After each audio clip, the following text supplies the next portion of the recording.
Жақсы, мен сізді түсіндім. Осындай мәселе кез келген адамда туындауы мүмкін. Оны шешудің бірнеше жолы бар.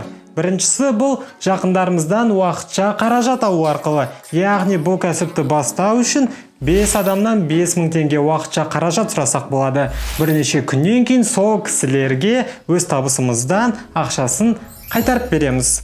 Бұл өте керемет, себебі біріншіден сіз таза табысқа шықтыңыз, екіншіден сіздің жеке кәсібіңіз бар, және үшіншіден біз алған қаражатты қайтарған болатынбыз.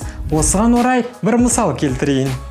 Сіз көлікпен келе жатып жол апатына ұшырадыңыз, яғни авария болды. Барлығы аман есен, бірақ та сіз кінәлі болып шықтыңыз.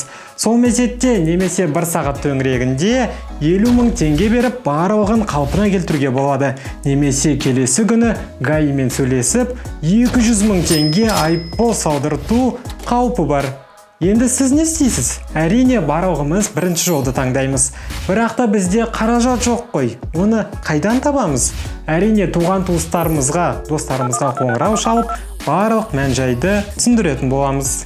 Осылай бір сағаттың ішінде 50 000 теңге табамыз. Бірақ та бұл 50 000 теңге сізге ешқандай табыс алып келмейді ғой. Ал біздің ұсынып отырған кәсіп түрі бар жоғы 25 000 теңгені бір рет талап етіп, ары қарай сізге шексіз табыс табуға мүмкіндік береді. Яғни сіз күнделікті кемінде 25 000, 50 000, 75 000 немесе 100 000 теңге табыс табуға болатын кәсіп түрі видеосын көріп отырсыз. Бұндай мәселелер көптеген адамдардың басынан өткен болатын. Егер сіз қазіргі таңда 1-2 күн ішінде немесе 1-2 сағат төңірегінде осындай кішігірім қаражатты табатын болсаңыз, онда біз сізбен бірге бірден табыс табуды бастап кететін боламыз. Яғни келесі күннен бастап мен бар күш-жігерімді салып, сізге таза табысқа шығуға көмектесетін боламын. Осының барлығын тез уақытта шешуге тырысыңыз. Себебі неғұрлым біз ерте бастасақ, соғұрлым сіз бірден таза табысқа шығатын боласыз. Және де айта кетерім, бұндай мүмкіндік екінші рет тумайды.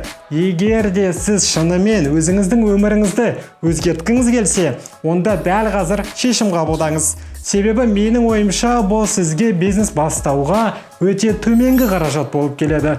Осындай болып жатқан жағдайларда, яғни карантин уақытында қашанғы біреуден көмек күтесіз. Өзіңізді қашанғы алдап жүре бересіз. Неге өзіңіздің қалаған әдемі өміріңізді қазір сүрмеске? Бұдан артық, бұдан жеңіл, бұдан арзан кәсіп түрін мен кездестірген емеспін. Және де егер сіз дәл қазір бастамайтын болсаңыз, онда ертең немесе арғы күні сіздің достарыңыз осындай керемет кәсіп түрін сізге ұсынуы мүмкін. Бірақ та бірінші болған керемет емес пе?